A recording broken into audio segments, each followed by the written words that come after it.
segundo, vamos a entrar a todos.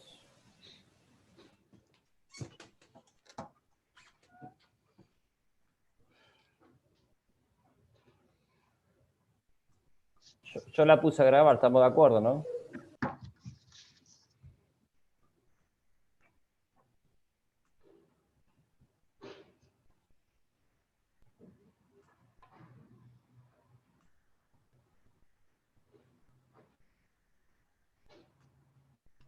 Bueno, comenzamos. Bueno, buenas tardes. Yo soy Gerardo Bongiovanni, presidente de la Fundación Libertad. Quiero agradecerles y darles la bienvenida a todos por acompañarnos, muy especialmente al queridísimo Alberto Venegas Lynch y a Manuel Adorni, que nos van a acompañar en esta presentación del libro de Unión Editorial Vacas Sagradas en la Mira. Un libro que, por cierto, se puede conseguir en Amazon o en el Instagram de Unión Editorial. La verdad es que yo llevo 33 años en la Fundación Libertad dirigiéndola y muchas veces hacemos muchas conferencias, pero esto es realmente para mí un gran placer. Yo conocí a Alberto Venegas Lynch a fines del año 82, hace casi 39 años. Nosotros estábamos con la idea de crear ya en ese momento la Fundación Libertad. Alberto vino a Rosario a acompañar esas ideas, que nos llevó un tiempo luego a madurar y concretar a principios del año 88, pero Alberto nos acompañó muchas veces en Rosario, muchas veces, no solo en Rosario, recorrió con nosotros la provincia de Santa Fe, Rafaela, Reconquista, Venado Tuerto, Casilda, lo hicimos patear, como se dice, toda la provincia, y también la Argentina, porque en ese momento ya se insinuaban grupos a que algunos de ellos han devenido en centros de estudios de pensamiento liberal, algunos muy importantes, como el que hay, por ejemplo, en Mar del Plata o en Mendoza, luego también Tucumán, Corrientes, y la verdad es que Alberto nos acompañó permanentemente. Con su trabajo intelectual que todos conocemos, con esa gran cantidad de libros que ha publicado, nosotros tuvimos el honor de publicarle 3 libros: En ebullición, Vivir y Dejar Vivir, y también una pequeña joyita que se llama Socialismo de Mercado, que fue un libro de gran impacto y muy oportuno en el momento que se publicó, pero sobre todo yo recuerdo con mucho afecto que presentamos en Rosario, que fue, podríamos decir, la presentación nacional. En esa época no había streaming ni estos medios, pero presentamos aquí en Rosario. Aquí se lanzó el libro Liberalismo para Liberales, que fue un libro que tuvo un gran impacto. Los que son de Rosario recordarán la librería Ross, la vieja librería Ross, así se hizo la presentación, y compartieron el atril con Alberto, nada menos que 2 queridísimos liberales, maestros, Rogelio Pontón y Antonio Margariti. Es realmente, y lo digo con mucho sentido, es imposible expresar lo que todo el movimiento liberal argentino, y yo diría más que argentino, le debe a Alberto Venegas Lynch. Lo digo muy sincera y sentidamente. Todo lo que uno ve hoy del movimiento liberal en la Argentina tiene que ver con aquello que sembró Alberto.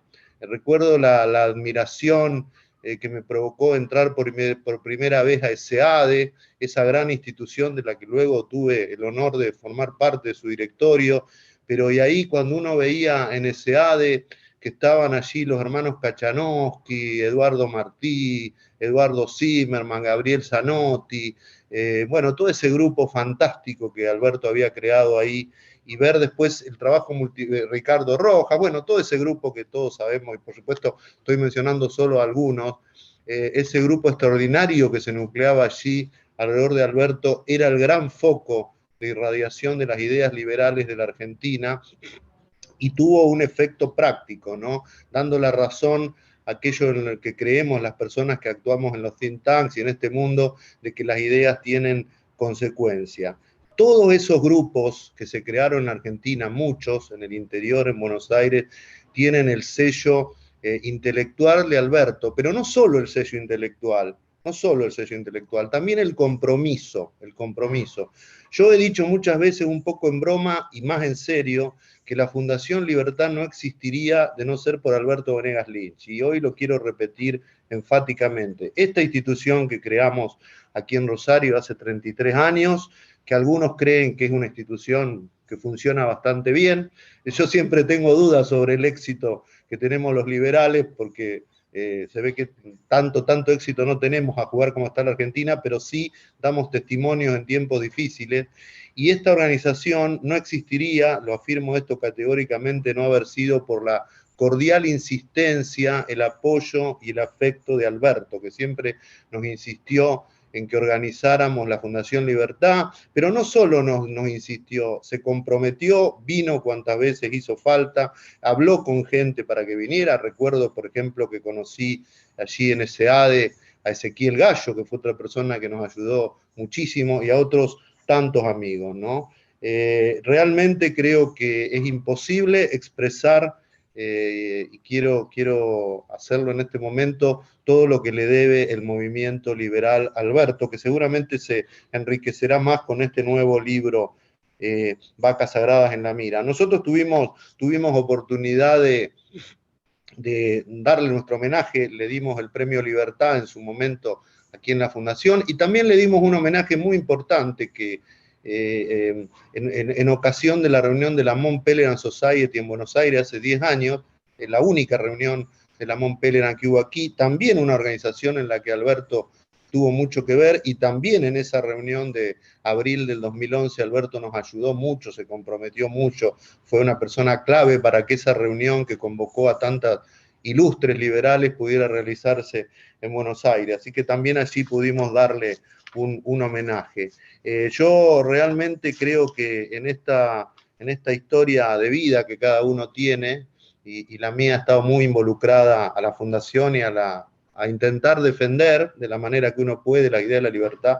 Una de las cosas lindas que me pasó es haber podido generar y mantener por casi 40 años nada menos esta relación con Alberto. Compartimos experiencias en muchos lugares, recorrimos en auto muchos lugares, compartimos con amigos como Ezequiel, Armando Rivas, Manuel Mora, en muchos lugares. También tuve ocasión de interactuar mucho con su adorable esposa María, y la verdad que jugamos al tenis incluso muchas veces, siempre ganaba yo, tengo que aclararlo, porque eso es algo que Alberto mantiene oculto, pero la verdad es que en serio es una de las cosas lindas que me ha dado esta vida que uno eligió tener tratando de defender las ideas liberales. Así que gracias Alberto por este libro, muchas gracias Manuel, te conozco menos, pero te has vuelto una de las espadas de defensa de estas ideas, así que todos tenemos muchas expectativas también en tu trayectoria y esperamos seguir contando con tu amistad y que esta amistad entre nuestra organización y tú siga creciendo. Bueno, gracias de nuevo, un honor estar acompañando esta presentación del libro. Le voy a dar la palabra ahora a Manuel para que ya se refiera un poco al texto y continuamos con esta presentación. Bueno, buenas tardes a todos. No sé si se me escucha bien. Estoy estrenando tecnología, así que espero salir sano del otro lado. Bueno, yo estoy al borde de la vergüenza, ¿no? Estar frente a personalidades como Alberto Venegas Lynch, a quien por supuesto agradezco enormemente. Primero, enormemente la invitación que me hizo a través de Alejandro, a través de Gerardo y a través, por supuesto, de la Fundación para estar presente este ratito acá, charlando un poquitito del libro, de las ideas de la libertad y de nosotros, ¿no? Que en definitiva somos los que día a día, de alguna manera u otra, llevamos adelante, ya no sé bien si llamarlo divulgación o defensa, o me alejo un poco de la palabra o de la frase batalla cultural, pero sí en este trabajo de todos los días de tratar de divulgar las ideas. Por supuesto que agradezco a la Fundación, a Alberto, como dije recién, a Ale, a Gerardo y a todos los que están detrás de esto, porque a mí me pasa a veces cuando en mi humilde labor, ¿no? Porque está claro que lejos estoy de tener la altura intelectual, moral y hasta ética como para compartir esta charla con Alberto, y lo digo desde mi más profunda humildad, pero detrás de nosotros, de cada uno de nosotros, hay mucho de mucha gente. En mi caso, mi familia, mi mujer, mis hijos. Yo siempre lo digo y se me ríen, ¿no? Pero los productores que alguna vez, televisivos o de radio, que alguna vez dijeron, mirá lo que dice este loco, vamos a escucharlo, y no, me prendieron un micrófono, y a partir de ahí pude seguir con la divulgación de ideas. Eh, y me parece que hay que agradecer también ese empuje que tenemos, que por supuesto en mi caso también es de la Fundación Libertad y de otro montón de personajes de la libertad que hoy están o que hoy nos acompañan en este camino. Yo Alberto lo conocí de una manera de nombre, digamos, su renombre lo conocí de una manera bastante particular, que fue porque mi mamá tenía un profundo amor platónico por él. Así lo conocí, ¿no? Y bueno, ahí fue como me adentré en quién era Alberto y en su fantástica obra. Bueno, tengo el último recuerdo con Alberto, fue cuando nos reunió hace, creo que previo a la pandemia, la cuarentena, esta cavernícola en la que nos metieron en una reunión para hablar de educación. Y más allá de la reunión y de las palabras de Alberto y de la coordinación que tuvo, porque fue el coordinador de la reunión, no sé si Alberto lo recordará, pero hablaba y por alguna misteriosa razón me salían un montón de recuerdos de cómo empezó la batalla de uno, ¿no? Y en lo personal, y perdón por la autorreferencia, la mía empezó precisamente en la universidad, con la vos recién contaba Gerardo, la historia de SEADE. Bueno, yo hoy tengo la suerte de formar parte de SEADE, del cuerpo docente, y aprovecho para hacer un paréntesis, adhiero, sin tener tu historia, adhiero a lo que decís. Nunca nadie me dio tanta libertad para dar clases como me la han dado y como me la dan en SEADE, así que aprovecho el agradecimiento. Pero lo cierto es que mi primera clase, que lo he contado también en ese momento con Alberto, estaba dando clase finanzas públicas, una materia que hablaba de Estado bueno, y presupuesto, y gasto público, y cuentas, y todo un gran bodrio. En un momento de la clase me di cuenta que estaba yendo en contra de lo que yo pensaba. Y me di cuenta que estaba dando la peor clase de mi vida. Y a partir de ahí me puse a reflexionar y dije, claro, bueno, acá lo que hay que hacer es al revés. Es sacar de cada uno el sentido común. Porque buena parte de la bibliografía, que por supuesto está, seguirá estando y morirá con nosotros, buena parte de la bibliografía nos mete en ese mundo que no nos deja pensar. Y me parece que lo que hace Alberto, lo que hizo Alberto y lo que creo que seguirá haciendo Alberto siempre, es hacernos pensar. Y bueno, en ese día, el otro recuerdo que tengo, por supuesto, me regala el libro Estados Unidos versus Estados Unidos, con su dedicatoria. Espero lo mismo de este nuevo libro. Y la verdad es que son las cosas que a uno le hacen seguir adelante. La existencia de personajes, más allá de que Alberto es por supuesto único, y su nivel intelectual y cultural, y en fin, no tengo más que decir que lo que todos ya saben de él. Pero esta talla de gente que tenemos en la Argentina, con tanta historia, con tanta cultura, con tanta sabiduría, es lo que en definitiva nos hacen seguir. No hay otra manera de seguir que no sea mirando a gente como Alberto Venegas Lynch. Y repito, esto lo digo con total humildad y sin ser peyorativo. Me parece que hoy Alberto es fundamental en esto que, por desgracia, nosotros lo llamamos las ideas de la libertad, pero cuando uno empieza a explicar desde las ideas de la libertad cuestiones demasiado obvias, dejan de ser ideas de la libertad o siguen siendo ideas de la libertad, pero en realidad pasan a ser ideas del sentido común. Lo que a mí me enseñó Alberto, y repito, sin tener ni siquiera su pluma, su nivel de escritura, ni mucho menos, ni nunca lo lograré, como la que tuvo en este libro y como la que tuvo no solo en los demás libros, sino también en la que tiene en cuestiones muy mundanas, como es el Twitter o como son las cuestiones más elementales de la vida cotidiana de hoy de todos. Me parece que nos enseñó a transformar la batalla o el esgrimir las ideas de la libertad en entender qué es el sentido común. Y creo que en mi caso particular es la clave de mi comunicación. Mi comunicación se basa en la transformación que hice a través de Alberto en entender, no sé si Alberto quiso que así fuese, ¿no? Con toda la obra de él, pero en mi caso las ideas de la libertad me las transformó en un vocabulario de sentido común, ¿no? Este es el sentido común. Después pongámosle la palabra libertad encima, pero esto es sentido común. Todo lo demás no es sentido común.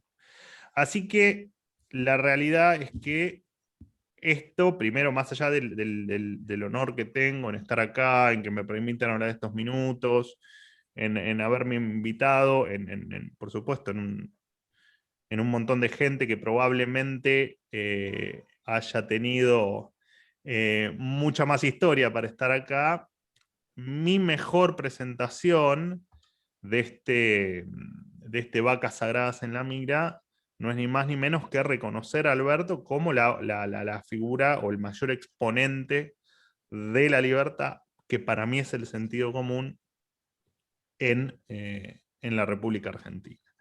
Y la verdad es que lo que uno lamenta en tal caso es que Alberto Venegas Lynch no esté clonado por 10.000, ¿no? O por 100.000 o por 1.000.000 de personas, porque qué diferente que sería la Argentina y qué diferente que sería el mundo.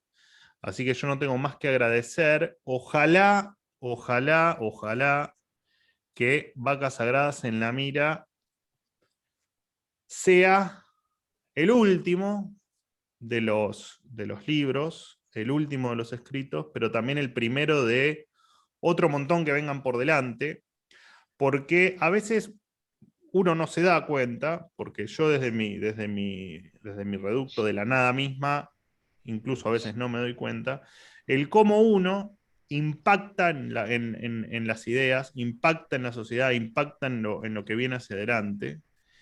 Y creo que no va la libertad, y en la libertad englobo a todos nosotros, creo que no nos va a alcanzar la vida para agradecer. Por supuesto que hay un montón de gente que pelea por la libertad. De hecho, acá somos un montón. Veo conectados 55 personas y después seguramente cientos que vean esto y lo repliquen.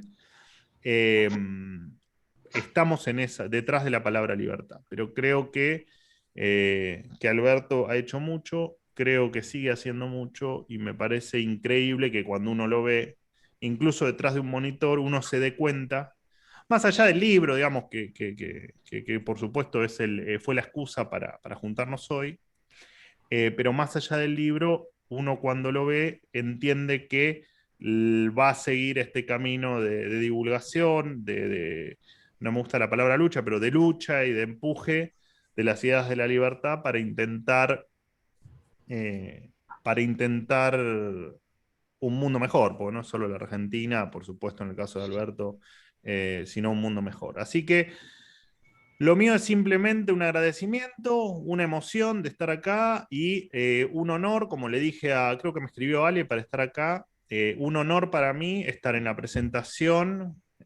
esta presentación de Vacas Sagradas en la Mira y que me estén escuchando, ya les digo, todos ustedes, especialmente Alberto, para mí es un honor y quedará grabado en mi mente este momento por lo importante que implica que a uno se lo considere apto o con buenas cualidades para dar esta pelea que es muy larga. Y cierro tal vez con este concepto. Yo no creo que se esté ganando, realmente no creo que se esté ganando y me parece que creo que por eso estamos acá. porque no se está ganando y porque el sentido común tiene que seguir bañando esta sociedad que cada vez tiene menos sentido común, que cada vez tiene menos libertad. Y eso hasta sería secundario, ¿no? Me quedo con que esta sociedad se está acostumbrando y le está gustando tener cada vez menos libertad, estar cada vez más oprimida desde lo cultural, desde lo intelectual. Eh, y me parece que es, repito, creo que nuestro trabajo, especialmente en el de o personajes, porque ya son parte de la historia, como Alberto, sigamos empujando y sigamos en este camino que es difícil, que, repito, podemos no estar de acuerdo, pero creo que lo estamos perdiendo, pero también creo que hay mucho por hacer, creo que lo vamos a dar vuelta y creo que en algún momento, no sé si lo veré, no sé si lo verán mis hijos o lo verán mis nietos, pero veremos otro mundo y también si no lo ven mis hijos y no lo ven mis nietos, por lo menos me voy a quedar tranquilo el día que me vaya de este mundo que habré aportado mi granito de arena y aparte recordaré haber estado en la presentación como invitado de un libro de Alberto Venegas Lynch. Muchas gracias. Gracias, Manuel, muchas gracias. Bueno, Alberto, nos gustaría escucharlo un ratito ahora sobre este libro, Vacas Sagradas en la Mira. Bueno, cómo no, Gerardo. Quiero empezar diciendo que les estoy infinitamente agradecidos a Gerardo y a Manuel por las tan generosas consideraciones. Cuando Gerardo estaba haciendo un telegráfico raconto de nuestra relación de 4 décadas, me venían una serie de fotografías que tengo grabadas en la retina y que tal vez no sea el caso de expresar en esta oportunidad, pero sí subrayo con énfasis lo que decía Gerardo de nuestras aventuras juntos, de la participación que hemos tenido juntos en distintos seminarios, en distintas actividades, en esfuerzos para contribuir en las ideas que nos son comunes. Gerardo se ha expresado con una inmensa generosidad que es su característica. Él ha sido, como es del dominio público, el pionero de los think tanks en la Argentina. Ha habido otras instituciones, más bien en el trabajo académico, como la que inició mi padre en los años 50 con el Centro de Estudios sobre la Libertad, y dicho sea de paso, le debo todo a mi padre. Yo sería, no sé si trotskista, pero un socialista activo, creo yo, o keynesiano, para ponerlo un poco más suave, si no hubiera sido por la paciencia ilimitada de mi padre de mostrarme otros lados de la biblioteca. Yo completé 2 doctorados y nunca desde la cátedra escuché algo razonable sobre la tradición de pensamiento liberal. Gerardo ha hecho punta en esto y ha abierto y mostrado y expresado ejemplos de gran peso que han tomado otras instituciones. Yo estoy también muy agradecido a todo lo que ha dicho Manuel. Lo siento muy, muy cerca. Estoy enormemente satisfecho de estar aquí con una estrella televisiva y radial como es Manuel Adorni, que tiene la peculiaridad, en las veces que lo he visto, además de su gran capacidad didáctica, tiene la peculiaridad que no simplemente está elaborando, como le toca elaborar, sobre cuestiones de coyuntura, sino que busca la manera de anclar la coyuntura con espacios para tomar distancia de esa coyuntura y poder elaborar en algo en temas de fondo, de dejar signos de interrogación y pensamiento en la audiencia para salir un poco de la coyuntura. Yo, en mi libro anterior a este, se llama Maldita Coyuntura, precisamente donde estoy elaborando sobre que muchas veces estamos como enredados en temas, para usar un argentinismo, anclados o sentados sobre las LELICs y no tomamos distancia para darnos oxígeno a los efectos de poner temas de fondo que, entre otras cosas, van a permitir tener coyunturas en el futuro más razonables de las que tenemos. Ahora, antes de elaborar un poco sobre las vacas sagradas, quiero decir que en este contexto del tema de las coyunturas, creo que hay que hacer el esfuerzo para abrir espacios, como digo, y no mantenernos en cuestiones puramente circunstanciales. Pero quiero elaborar sobre estas vacas sagradas muy sintéticamente. Y quiero mencionar algunas para elaborar con ustedes, pero antes de esto quiero tomar un punto que señaló Gerardo y Manuel, los dos, sobre si estamos ganando o perdiendo la batalla. Yo creo, desde mi perspectiva, que la estamos perdiendo, en el sentido que allá, si nos podemos imaginar en regresión desde hace mucho tiempo, nos podemos imaginar a Marx y Engels en un barsucho de Londres, donde Marx le decía a Engels en este diálogo de ficción que estoy desarrollando: voy a dominar el mundo. Y lamentablemente ha tenido éxito. Yo creo que la dupla Marx y Antonio Gramsci han tenido un éxito fenomenal. Y han tenido un éxito fenomenal por la perseverancia. En ese libro que acabo de mencionar, Maldita Coyuntura, el editor me sugirió que pusiera en la solapa un texto que a mí me parece uno de los textos más atractivos que he leído, unas líneas, que son producidos y expresados en un graffiti en el Mayo francés del 68 por la extrema izquierda, y es: seamos realistas, pidamos lo imposible. Y me parece que las izquierdas, de tanto pechar y de tanto empujar, son realistas porque han marcado agendas y porque corren el eje del debate. En ese sentido, el premio Nobel en Economía Hayek, en un ensayo muy conocido que es Los intelectuales y el socialismo, ponen como ejemplo los socialistas en cuanto a esa perseverancia, en cuanto al trabajo constante. Sin embargo, observamos, con la mejor de las intenciones, muchos partidarios de la sociedad abierta, para usar terminología popperiana, que dicen que es muy importante preservar las autonomías individuales y la libertad y demás, pero luego de esa reunión social, que queda muy bien haber dicho eso, y luego de haber engullido los alimentos, se dedican a sus arbitrajes personales, muy legítimos, pero no contribuyen a correr el eje del debate, a estudiar y a explicar los fundamentos de la libertad. Yo creo que eso es lo que ha ocurrido un poco en la Argentina. Si nosotros vemos, y no es para ustedes, sino para los que nos están escuchando, porque ustedes lo conocen mucho mejor que yo, Alberdi y sus colegas de la llamada generación del 37, que establecieron la Constitución del 53, y que después la generación del 80, produjeron algo extraordinario, realmente extraordinario en la Argentina.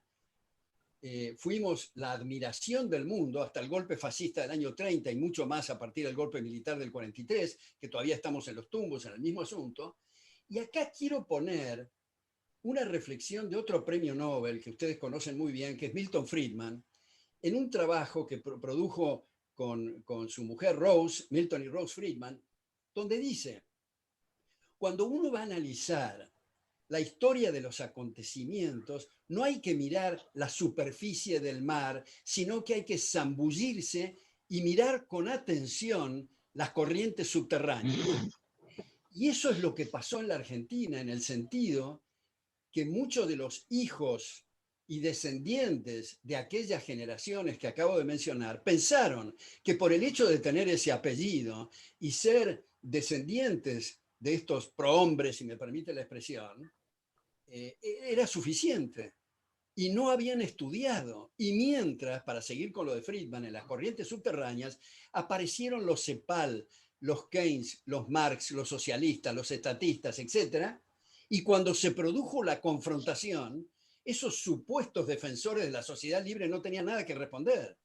Ahora, gracias a los Gerardo Bongiovanni, a los Manuel Adorni y tantos otros, subrayo tantos otros hoy, hay un cambio en esas corrientes subterráneas. Por supuesto que no es un cambio suficiente, si no, no estaríamos en la situación lamentable en la que estamos, por ejemplo, en la Argentina. Y no solo en la Argentina, sino en el mundo. Si observamos en Europa los nacionalismos y las xenofobias, si observamos lo que está ocurriendo en Estados Unidos, Manuel citó mi libro Estados Unidos contra Estados Unidos, un trabajo de 500 páginas, editado originalmente por el Fondo de Cultura Económica y después por Unión Editorial. Trato de mostrar el declive fenomenal en ese gran país respecto de los principios, valores incrustados, difundidos por los padres fundadores. Ahora, a eso se agrega lo que está ocurriendo en Latinoamérica, principalmente Cuba y Venezuela, pero también lo que está ocurriendo lamentablemente en la Argentina y en otros países de la región. Tenemos un papa peronista, un clima, digamos, que en realidad no puedo decir ni mucho menos que sea gratificante para nosotros, porque es lo contrario, pero nos estimula, nos desafía a seguir estudiando. Y en ese sentido, algo que sugirió, me parece, al pasar, estaba implícito en Gerardo y en Manuel, yo creo que es interesante que los liberales nos hagamos la autocrítica y decir, por ejemplo, les digo a ustedes, estimados amigos, hay mucha gente honesta intelectualmente que quiere lo mismo que nosotros, es decir, el bienestar de los demás, pero rechaza el mensaje liberal. Si la premisa es correcta, es nuestra la culpa. Quiere decir que no estamos pasando adecuadamente el mensaje. Entonces, en lugar de clamar a los cielos y decir por qué diablos la gente no nos entiende, tal vez deberíamos de decir por qué soy tan inepto para pasar el mensaje. Y como somos siempre más benévolos con nosotros mismos que con los demás, eso ayuda a hacer los deberes, a pulir la próxima conferencia, la próxima participación, el próximo libro, ensayo, artículo, en fin. Hay cosas en el mensaje que nosotros tenemos que revisar. Pero, como señaló Gerardo, y gracias en buena medida a su ejemplo, hay instituciones en Tucumán, hay instituciones en Santa Fe, hay instituciones en Mendoza, en Córdoba, en Corrientes, en Buenos Aires, fundaciones, hay universidades o cátedras, por lo menos en las universidades, que reúnen chicas y chicos de un valor notable, que hacen tesis doctorales increíbles, increíblemente sólidas, que participan en seminarios, que difunden. Ahora, hay un tema que debe estar muy cercano, me parece, al corazón y a las preocupaciones de Gerardo, y es el tema empresario. Yo creo que es muy importante hacer un llamado a los empresarios para que financien mucho más abiertamente estas instituciones que estoy mencionando, o las universidades con becas, en fin, no como una obra filantrópica, sino en interés personal de la supervivencia de esas empresas, del futuro de sus familias, de sus hijos, de sus nietos, como decía Manuel hace un rato. Me parece que es muy importante ese llamado, porque hay algunos empresarios, me parece a mí, completamente irresponsables, que piensan que siendo aplaudidores oficiales en las casas de gobierno, por más que usen corbatas de Hermès y sacos elegantes, si estornudan mal les sacan la empresa. Están con la espada de Damocles, están liquidando, rematando, produciendo un suicidio colectivo, que es muy necesario, me parece, insistir en esta financiación.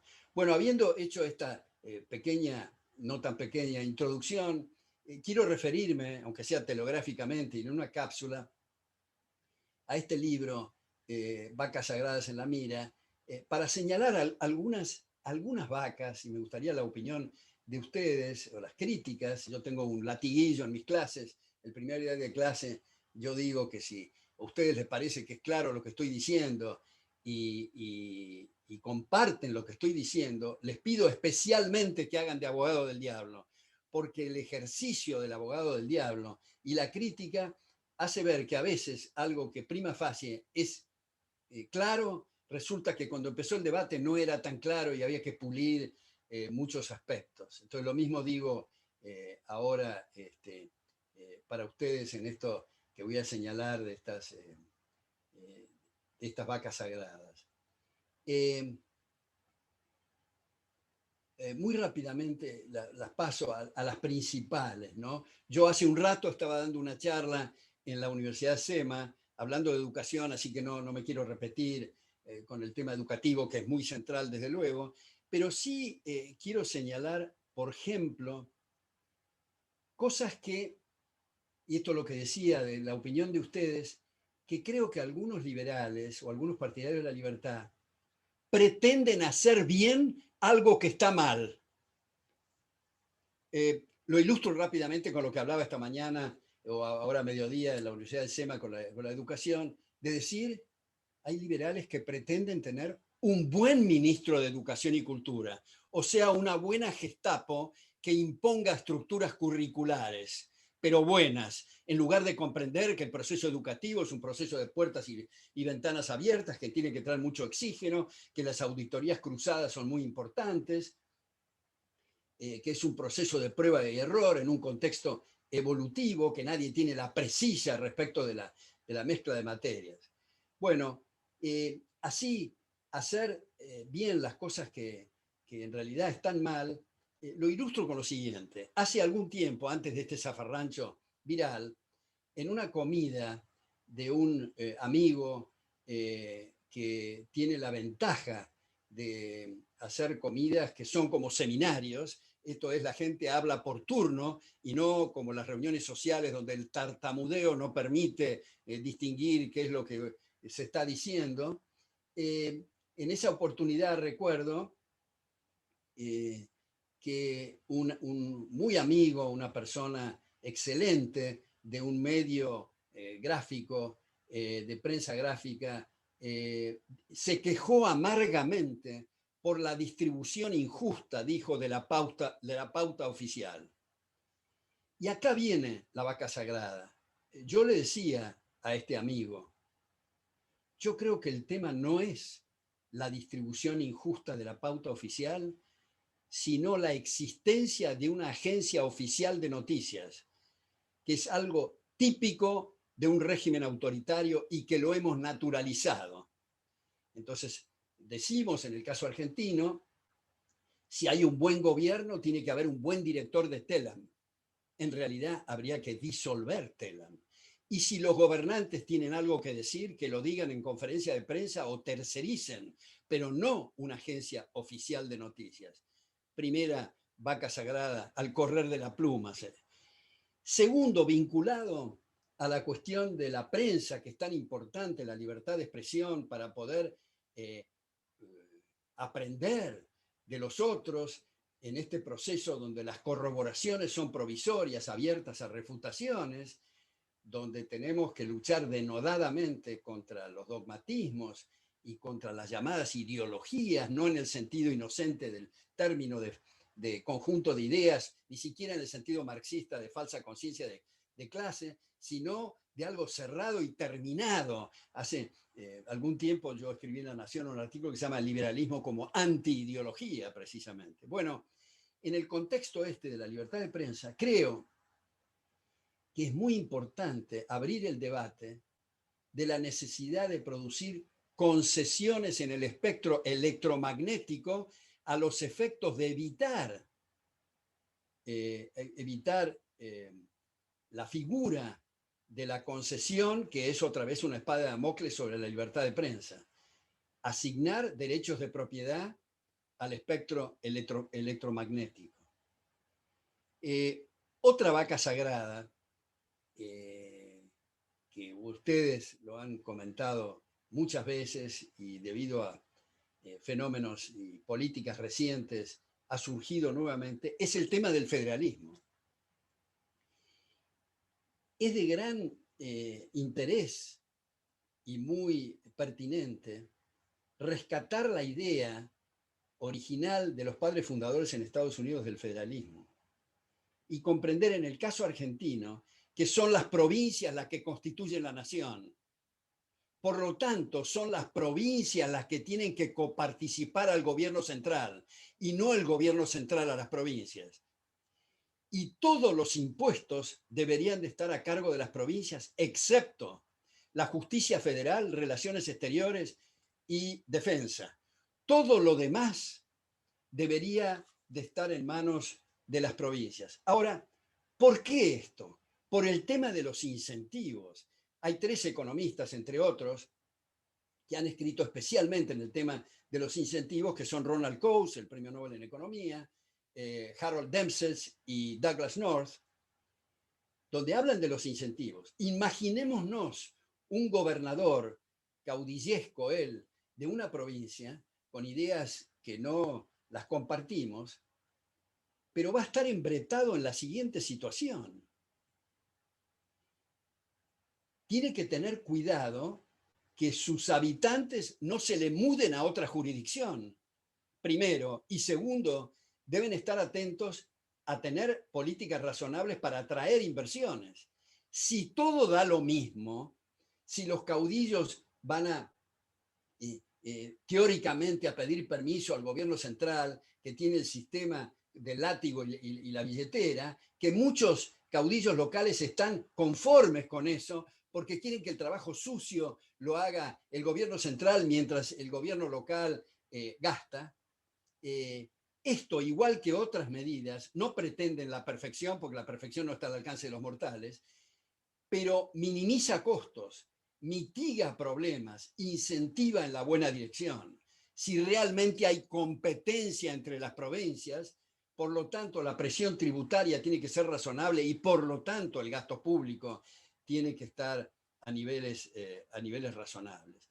Tenemos en este, no me quiero ir por las ramas en esto, pero hay muchos debates paralelos al tema del monopolio de la fuerza, que hacen mención a los bienes públicos, a las externalidades, a la simetría de la información, al dilema del prisionero, al teorema Kaldor-Higgs, al equilibrio Nash, a tantas otras cosas que son paralelas y casi no tenemos tiempo de hacer seminarios sobre esos temas porque estamos completamente asfixiados y aplastados por cosas elementales que venimos discutiendo hace 7 décadas, como por ejemplo el control de precios. Y en medio de una pandemia resulta que controlar los medicamentos, los barbijos, el alcohol en gel es especial para producir una catástrofe. Entonces, tenemos una situación que decimos, el monopolio de la fuerza, que llamamos gobierno, es teóricamente para proteger los derechos de la gente y resulta que la gente tiene que estarse defendiendo de los ataques permanentes del gobierno. Entonces, me parece que hay otra vaca sagrada que podemos decir, que es el tema de la democracia. Ustedes, no necesito decirles que de los autores contemporáneos, uno de los más destacados es Giovanni Sartori, que sostiene que la parte central de la democracia es el respeto a los derechos de las personas y la parte mecánica, formal, accesoria y secundaria es el recuento de votos. Pero resulta que se ha revertido el tema. Decimos que el recuento de votos es lo principal y lo que es realmente medular no existe. Entonces tenemos, en ese sentido, la gente, algunos, dicen que hay un régimen democrático en Venezuela, o que originalmente, porque ganó por la primera minoría, el régimen nazi era demócrata. En realidad lo que tenemos que ponerlo muy claramente, no es un régimen democrático en nuestro mundo, sino un régimen cleptocrático, es decir, gobiernos de ladrones, de propiedades, de libertades y de sueño de vida.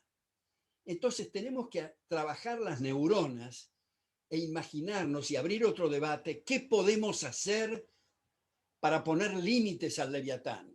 Porque como dice Hayek, otra vez lo cito, en Law, Legislation and Liberty, Derecho, Legislación y Libertad, él dice que los liberales han hecho contribuciones notables en la historia de la humanidad, pero por el momento tenemos que lamentablemente reconocer, dice Hayek en las primeras 12 líneas de la edición del año 73 de este libro, que para poner límites al poder hemos fracasado.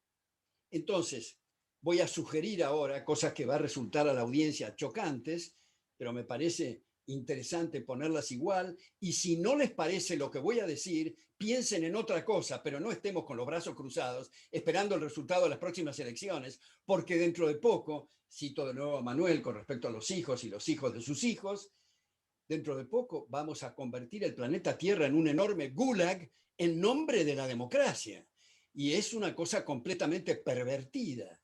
Entonces, Hayek sugiere, por ejemplo, que no haya reelección en el poder legislativo. A eso se agrega en el poder legislativo lo que ocurre en algunos estados en Estados Unidos, como South Dakota, como Texas, como Nevada, otros estados, donde los legisladores son tiempo parcial. ¿Y por qué tiempo parcial? Por dos motivos. Primero, para evitar la sobrelegislación. Como ustedes saben, en el caso argentino a veces se dice el fulano, el senador fulano, el diputado son unos vagos porque no propusieron ninguna ley. Bueno, bienvenido que no hayan producido leyes, justamente como decía aquel extraordinario jurista argentino Marco Aurelio Risolía en su tesis doctoral del 46, Soberanía y Crisis del Contrato, igual que con la moneda, la multiplicación de las leyes produce la depreciación de la ley. Primero. Y segundo, muy importante, para que los legisladores se acostumbren a trabajar en el sector privado y no hagan de la política un negocio. Eso para el Poder Legislativo. El Poder Judicial, hay un jurista que ustedes conocen, que se llama Bruno Leoni, en un libro La libertad y la ley, muy bien traducido al castellano, donde sugiere que en el Poder Judicial se abra la posibilidad de árbitros privados, sin reglamentación de ningún tipo. O sea, nosotros tenemos algún conflicto, decidimos de común acuerdo que la primera instancia es Juan, la segunda es Pedro y la tercera es Ricardo, que eso va a demostrar o va a poner al descubierto, entre otras cosas, que el derecho no es fruto de la ingeniería social y el diseño, sino un proceso de descubrimiento, un proceso como era el common law en Inglaterra o en la República antes del Imperio en Roma, un proceso de descubrimiento y no de ingeniería social. Y por último, esto es lo más chocante de todo, que les voy a decir, que cuando lo digo las audiencias piensan este tipo tiene un problema cerebral de cierta magnitud, pero en fin, es un pasaje que pasa desapercibido en Montesquieu, en El espíritu de las leyes, que dice textualmente: está en la índole de la democracia, me refiero al Ejecutivo, elegir al gobernante por sorteo. La audiencia cuando oye eso dice, pero ¿cómo por sorteo? Este tipo tiene que estar muy mal. Y lo que en realidad Montesquieu estaba tomando de las repúblicas de Venecia y de Florencia, donde se aplicaba este sistema del sorteo, es otra vez por el tema de incentivos. Si nosotros, los que estamos acá ahora, en esta relación virtual, sabemos que el gobernante puede ser el taximetrero que recién nos trajo acá, o el que nos sirvió el café esta mañana en el bar, o el filósofo, el médico, el economista, en fin. ¿Qué es lo que vamos a hacer? Defendernos. ¿Y cómo nos defendemos? Institucionalmente, defender nuestra vida, nuestra propiedad y la libertad, y eso es lo que se necesita. Al fin y al cabo, ¿quién diablos sabe de ustedes quién es el primer ministro o el presidente de Suiza? Lo que importa son las instituciones, no las personas. Estamos acostumbrados a tratar con caudillos y necesitamos hablar de la persona. Y eso va en dirección a lo que decía, lo vuelvo a citar a Karl Popper en La Sociedad Abierta y sus enemigos, cuando criticaba la idea del filósofo rey, nosotros diríamos el estadista. Popper se ríe de eso y dice, ¿qué filósofo rey ni qué estadista? Acá lo que necesitamos son instituciones fuertes, los hombres son irrelevantes para, y pongo comillas, dice textualmente Popper, para que el gobierno haga el menor daño posible. Ahora, repito, si los que están oyendo dicen que esto les parece mal o inconveniente lo que dice Hayek, o lo que dice Montesquieu, o lo que dice Bruno Leoni. Pensemos en otra cosa, pero vamos muy mal con esto. Hay un constitucionalista que ustedes conocen seguramente, Juan González Calderón, muerto hace no tanto tiempo, donde decía, los demócratas de los números ni siquiera de números entienden, porque parten de dos ecuaciones falsas: 50% más 1% igual a 100%, 50% menos 1% igual a 0%. Eso es lo que está latente en estas situaciones más o menos desesperadas que estamos viviendo con regímenes pseudo-democráticos. Ahora, ¿cómo puede hacer para tener éxito en la tarea esta de difusión y de abrir estos debates? Lo que está haciendo Manuel Adorni en los medios de radio y televisión, lo que está haciendo Gerardo en su think tank, y tantos otros, otra vez digo, tantos otros que están trabajando en el terreno de las ideas, porque todos los que tenemos experiencia en la cátedra vemos lo extraordinario que es la reacción de alumnas y alumnos cuando tienen la oportunidad de estar un semestre o un año. En otros casos, chicos y chicas muy hospitalarios, muy buenos y todo, pero están con su cuadernito, les dicen las mismas cosas cavernarias y trogloditas de hace 50 años, ¿y qué puede salir de ahí? Ahí hay un problema. Entonces, me parece que el punto de trabajar en el debate de ideas es clave, y hacer nuestra autocrítica.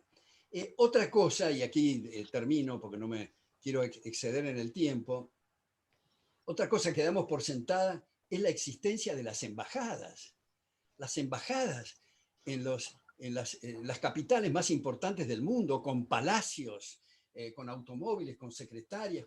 Eso estaba bien para la época de las carretas, pero ahora con las teleconferencias me parece que nos podemos ahorrar las embajadas. Hay casos como Guatemala, que rompió relaciones diplomáticas con China y es el país de América Latina que más comercia con China. Entonces, ni siquiera agregados comerciales, eventualmente consulados para ese documento disparatado que daría para otra charla, que se llama pasaportes, que es típico de la Unión Soviética, pero lo hemos generalizado. Salvador de Madariaga tiene cosas muy buenas sobre esto. Entonces, bueno, este es otro tema. Otro tema es la deuda pública. Estamos yo creo que vale la pena citar, y termino con esto porque son muchísimas las vacas sagradas, pero cuando Jefferson, siendo embajador en París, recibió la flamante Constitución estadounidense, dijo: si yo tuviera que agregar algo a este documento, sería la prohibición de la deuda pública externa. ¿Por qué? Porque es incompatible con el régimen democrático, porque compromete patrimonios de futuras generaciones que ni siquiera han participado en el proceso electoral para elegir al gobernante que contrajo la deuda. A veces se hace un paralelo me parece inapropiado, entre la evaluación de proyectos en una institución privada y lo que ocurre con la deuda pública externa, que, como digo, compromete estos patrimonios. Afortunadamente, en nuestro tiempo ha habido autores, por ejemplo, la última vez que lo invité a otro premio Nobel en Economía, James Buchanan, en la Argentina, desarrolló este mismo tema debido a la deuda pública externa. Entonces, si pudiéramos abrir los debates mostrando que otra vaca sagrada es la banca central, que por más que esté dirigida por economistas los más probos del orbe y los más honestos del orbe, están embretados a qué tasa emitir, a qué tasa contraer o dejar igual la masa monetaria. Cualquiera de las tres variantes está alterando los precios relativos respecto de lo que hubiera ocurrido si no hubiera intervenido. Si se elimina la banca central, si se elimina la posibilidad de la deuda pública, nos queda solo la presión tributaria, en una cosa mucho más directa, con la posibilidad también, para tomar los orígenes de la Revolución estadounidense, la más importante para la libertad del hombre en lo que va de la historia de la humanidad, la rebelión contra los impuestos al té, la rebelión fiscal. Bueno, esto es mi preocupación en este libro. es otra vez argumentar y discutir en ideas de fondo y salir en algo de la coyuntura. Desde luego que hay muchas otras vacas que estoy señalando en este libro, solo lo quería ilustrar, y el tema es abrir debates. ¿Cuáles son los argumentos y los contraargumentos en este debate a los efectos de sopesar y calibrar los distintos puntos de vista? Pero termino con una nota optimista, que a pesar que estamos perdiendo la batalla cultural. ¿Qué quiere decir batalla en este sentido? No es una cosa violenta. Batalla cultural quiere decir la batalla por transmitir los valores y los principios que se traducen en el respeto recíproco. Porque al fin y al cabo, en ese libro que citó muy generosamente al principio Gerardo, Liberalismo para Liberales, yo fabriqué esta definición de liberalismo, que es el respeto irrestricto a los proyectos de vida de otros, y con mucha satisfacción veo que muchos colegas que aprecio y valoro mucho la han reproducido, y no es que nosotros adherimos o compartimos al proyecto de vida del otro. Otra vez, igual que dije en otro contexto recién, el texto, la prueba de fuego de la tolerancia es cuando no compartimos el proyecto de vida del vecino. Incluso nos puede resultar repugnante, pero si no hay lesión de derechos, no podemos utilizar la fuerza legítimamente, que tiene que estar reservada precisamente para la defensa y no para la agresión. Bueno, les agradezco muchísimo la hospitalidad a ustedes y la invitación, y de nuevo las reflexiones tan generosas de Manuel y de Gerardo. Muchas gracias, Manuel. Muchas gracias, Alberto. Les propongo hacer un próximo Zoom sobre hablar si realmente estamos perdiendo la batalla. Yo a lo mejor soy un optimista en el tiro de Cándido de Voltaire, que él decía, el optimismo es la forma, es la costumbre estúpida de ver las cosas malas como si fueran buenas. Yo tiendo a ver algunas cosas con optimismo, pero bueno, será otra conversación en otro momento que compartiremos con mucho gusto. Muchas gracias, Manuel, muchas gracias de veras, a este nuevo amigo, brillante espada liberal en los medios y en otros ámbitos, que es Manuel Adorni, y muchas gracias, Alberto. Creo que no hace falta decir el enorme afecto y la gran admiración que desde la Fundación Libertad le tenemos por ese compromiso y esa amistad de siempre. Bueno, muchas gracias. Un gran abrazo. Gracias, Manuel. Me despido, como diría Borges en su audiencia, cuando decía, me despido de cada uno, y no digo todos, porque todos es una abstracción y cada uno es una realidad. Gracias, Alberto. Gracias, Manuel. Muchísimas gracias. A gracias a todos. Gracias, Alberto. Un abrazo a la distancia, un abrazo para todos. Y hay que hablar de estas vacas sagradas, hay que hablar de cómo comunicamos, y hay que hablar sobre la batalla y cómo sigue todo esto, ¿no? Porque ahí está, me parece, el meollo de la cuestión, ¿no? ¿Cómo vamos a estar dentro de medio siglo, dentro de un siglo, si lo habremos logrado o habremos vuelto a fracasar en este largo camino que nos espera por delante? Muchas gracias. Saludos, buenas tardes. Gracias por acompañarnos. Gracias.